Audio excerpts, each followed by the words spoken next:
हम भी तो हैप्पी बर्थडे बोल रहे हैं, हमारे यहाँ पे भी शेयर करते हैं। हम्म।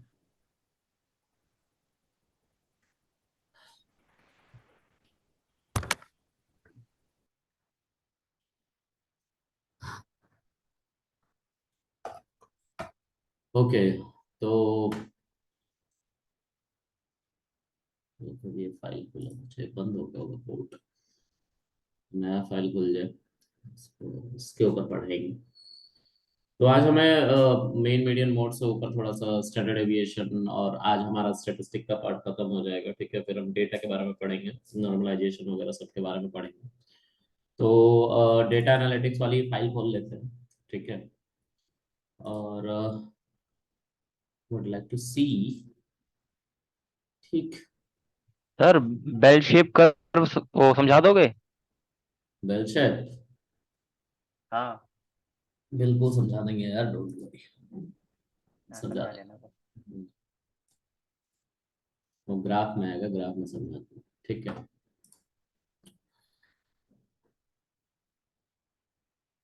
Okay. Happy birthday. Okay. Party की पार्टी वार्टी नहीं करते यार, इंसान को दुखी होना चाहिए, उसके जिंदगी से एक साल खत्म हो गया है। तुम यार। ओके सो गाइज, हम बात करेंगे आज। हमने लिखा था ऊपर शायद, मैं देख लेता हूँ एक बार। सिंगल मोड, मल्टी मोड, ये हमने लिख रखा था। स्टैंडर्ड एविएशन और वेरिएंस रेंज, इन सब के बारे में पढ़ना था। तो स्टैंडर्ड एविएशन लिख दिया, स्टैंडर्ड है भाई। ठीक है, स्टैंडर्ड एविएशन। स्टैंडर्ड एविएशन क्या होता है? तो देखो, मीन जो होता है ना हमारे पास, लेट्स से एक ऐसा एक्सिस है। ठीक है, ये एक एक्सिस, ये एक्स एक्सिस और ये वाई एक्सिस। ठीक है, इसमें बहुत सारे डेटा पड़े हुए हैं। ठीक है, these are let's say data जो कोऑर्डिनेट्स पे पड़े हुए हैं। ठीक है। ठीक है। और यहाँ मैं पूछूंगा कि इस पूरे डेटा का मीन क्या है। तो मीन कहीं ना कहीं इनके बीच से ही होके गुजरेगा। ओ, सीधी लाइन खींच दी भाई मैंने फिर से। हाँ। तो ये हमारा मीन होगा, और मीन को हम दिखाते हैं मैथ्स में एक्स बार से। ठीक है। तो ये एक्स बार जो है हमारा मीन को रिप्रेजेंट करता है। जब कभी आप लोगों को देखने को मिले पेपर में एमसीक्यू टाइप क्वेश्चन पूछे जाते हैं, उसमें आप लोगों को बताना होता है कि स्टैंडर्ड डेविएशन वगैरह क्या, तो वहां पे ये टर्म दिया जाता है एक्स बार। ठीक है, इसका मतलब होता है मीन। ठीक है। तो इस मीन से हमारे इन सभी डेटा पॉइंट का जो फैलाव है वो क्या है, उसको ही कहते हैं स्टैंडर्ड डेविएशन। इस पूरे के डिस्टेंस के स्क्वायर के सम को हम वेरिएंस सॉरी स्टैंडर्ड डेविएशन कहते हैं, यानी कि फैलाव कहते हैं। डेटा का सेंटर पॉइंट और उससे कितना दूर तक हमारा डेटा स्कैटर हुआ पड़ा है, उसी को हम निकालने के लिए स्टैंडर्ड डेविएशन का सहारा लेते हैं। ठीक है। तो standard deviation all in all हमें हमारे डेटा के डिस्ट्रीब्यूशन को बताने में हेल्प करता है। अभी किसी ने पूछा तो सर ग्राफ नहीं बताओगे, ग्राफ बताएंगे, यहीं पे बेल शेप डायग्राम। ठीक है। तो मैं इसको 3 पार्ट में तोड़ूंगा। एक्चुअली स्टैंडर्ड डेविएशन जो होता है उसको अभी दिखाऊंगा स्टैटिस्टिक नाम के मॉड्यूल के अंदर, एसटीडी डेव से दिखाया गया है। ठीक है। ये एसटीडी डेव जो है, इसी को स्टैंडर्ड डेविएशन कहते हैं, और स्टैंडर्ड डेविएशन को मैथमेटिक्स में हमें सिग्मा से दिखाया गया है। सिग्मा, ये सिग्मा का सिंबल है। 3 तरह के स्टैंडर्ड एविएशन निकलते हैं। First level standard aviation, second और थर्ड, 3। ठीक है। तो उसके लिए हमें कुछ पिक्चर्स को एक्वायर करना पड़ेगा, है ना। तो पिक्चर्स कोई पड़े हुए हैं मेरे पास। 1 सेकेंड ना,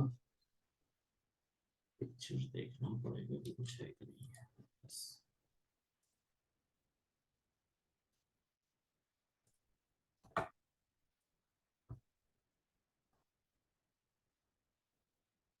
यहाँ पे हम स्टैंडर्ड डेविएशन की बात करेंगे। बेल शेप डायग्राम की बात करेंगे।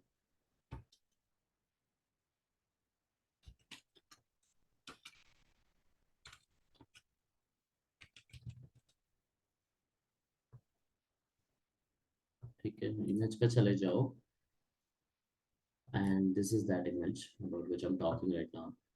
So just going to clean this image, है ना, जो ये है स्क्रीन पे बना हुआ, और इसके बारे में बात करेंगे। सो ये जो है इसी को बेल शेप डायग्राम कहते हैं। अभी आएगा, पता नहीं कहाँ गया। व्हाट इज नॉट वर्किंग, आ गया देखो। तो यहाँ पे जो ये इमेज दिया गया है, बड़ा अच्छे से बना के दिया गया है।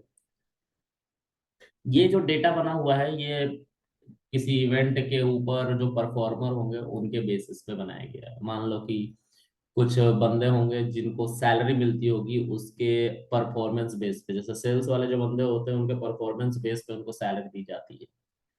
एज इन अगर किसी सबकी बेस सैलरी कुछ ना कुछ होगी, लेट्स से 10,000, 12,000, 20,000, कुछ भी हो, लेकिन उसके ऊपर से जब वो काम करते हैं तो परफॉर्मेंस बेसिस पे उनका इंक्रीमेंट या डिक्रीमेंट मिलता है। कौन है भाई? एक सेकंड, somebody texted me।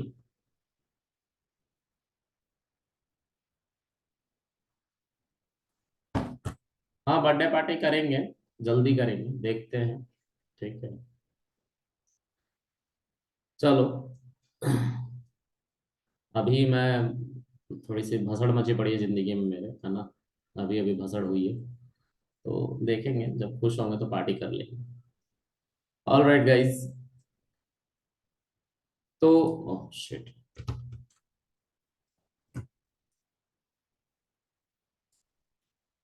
अगर मैं इस लाइन को ना ड्रॉ करूं और ये सिर्फ तुम्हें दिखाऊं, ये इतना स्पेस, ठीक है। पूछो क्या पूछना है।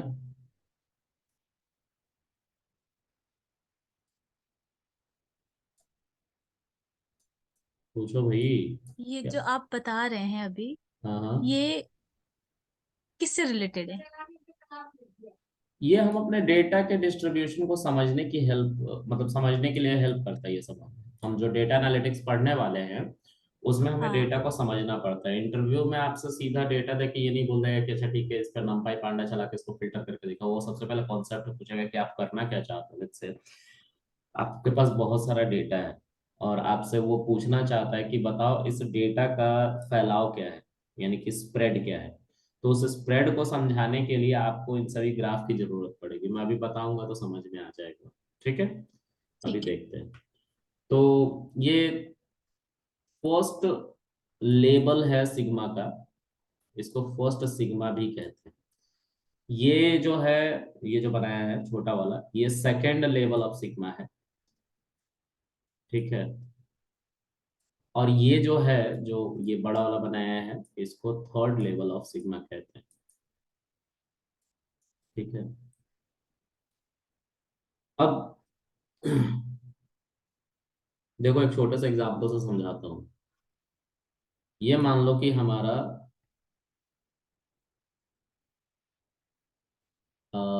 देश है, इंडिया, ओके। और इसके 5 सेक्शन है।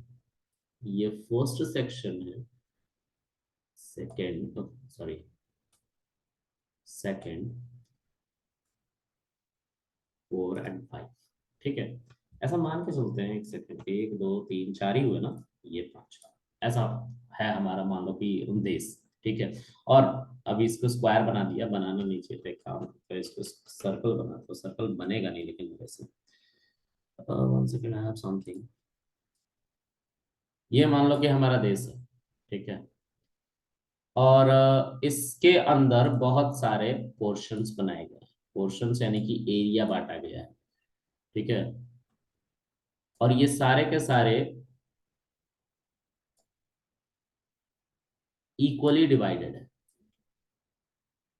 अब एक, मैं प्रॉपर अब पिक्चर नहीं बना रहा हूँ क्योंकि वो समझ में नहीं आएगा, समझने की कोशिश करना कि मैं क्या बताना चाह रहा हूँ। इसको हम कह रहे हैं लेट्स से नोएडा, ठीक है। इसको कह रहे हैं हम दिल्ली। इस एरिया को कह रहे हैं हम अ, मेरा घर बलिया। ठीक है।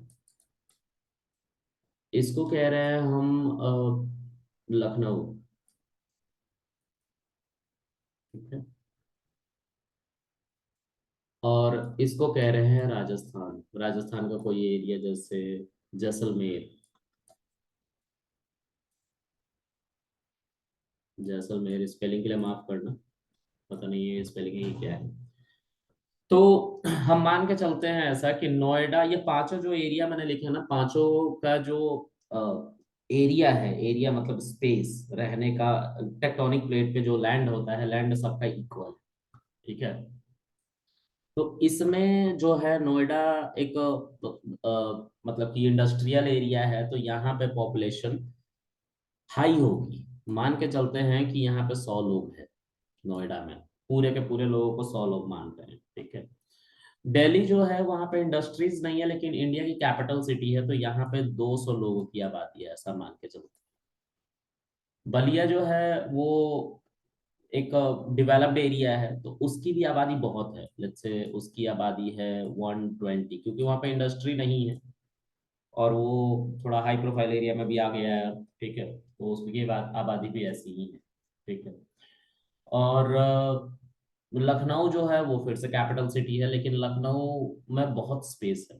मैं गया था तो मुझे लगा था, तो वहाँ पे आबादी डेंसिटी के हिसाब से कम है, मतलब उसकी लैंड ज्यादा, आबादी थोड़ी सी कम है उस हिसाब से। जैसलमेर एक ऐसा एरिया है जो राजस्थान वगैरह में पड़ता है। पहली बात तो वहाँ पे ड्राउट है, सूखा पड़ा हुआ है, बंजर है ना। तो वहाँ पे मान के चलते हैं कि 10 ही लोग रहते हैं। तो सबका एरिया सेम है, लेकिन आबादी देखो सबकी वेरी कर रही है। एक स्पेसिफिक लैंड में सबके लैंड इक्वल है, मतलब सबका मान लो कि 10 किलोमीटर पर 10 किलोमीटर स्क्वायर है ऐसे करके। ठीक है।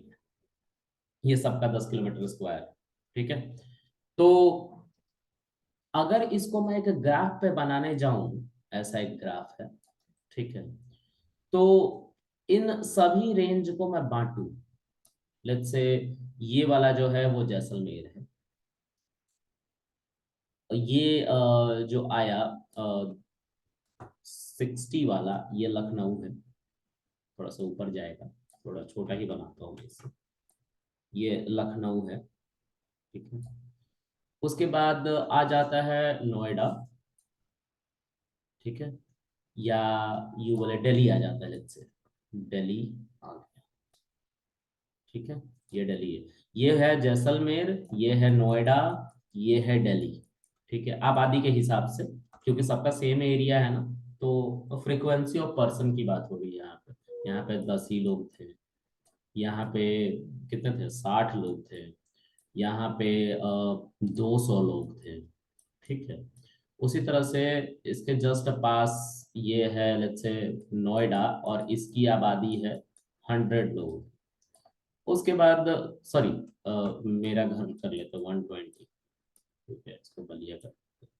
और फिर उसके बाद आता है हमारा नोएडा। तो नोएडा की आबादी 100। अगर आप इन सभी के सेंटर पॉइंट्स को एक साथ कनेक्ट करने लग जाओगे, एक सेकेंड, इन सभी के सेंटर पॉइंट्स को एक साथ कनेक्ट करने लग जाओ, कुछ सर ऐसा। हाँ जी, बताइए। सर सर अपने वर्ड्स रिपीट करना, मेरे पास है ना आपकी वॉइस थोड़ी ब्रेक होके आई थी। मैं कह रहा हूँ कि ये जो हम ग्राफ बना रहे हैं यहाँ पे, ये इसके बेसिस पे बना रहे हैं। इन सबका जो एरिया एरिया है, लैंड की स्पेस जो है वो इक्वल है। ठीक है। और इनकी ये जो 120 60 10 100 200 लिखा हुआ है, ये इन लोगों की आबादी है, मतलब वहां पे कितने लोग रह रहे हैं। तो डेंसिटी के बारे में जानते हो तुम लोग, डेंसिटी क्या होती है? डेंसिटी कोई जानता है क्या होता है? डेंसिटी घनत्व, हिंदी में घनत्व कहते हैं। कोई जानता है? सर पेट्रोल पंप पे देखा है डेंसिटी लिखा रहता है।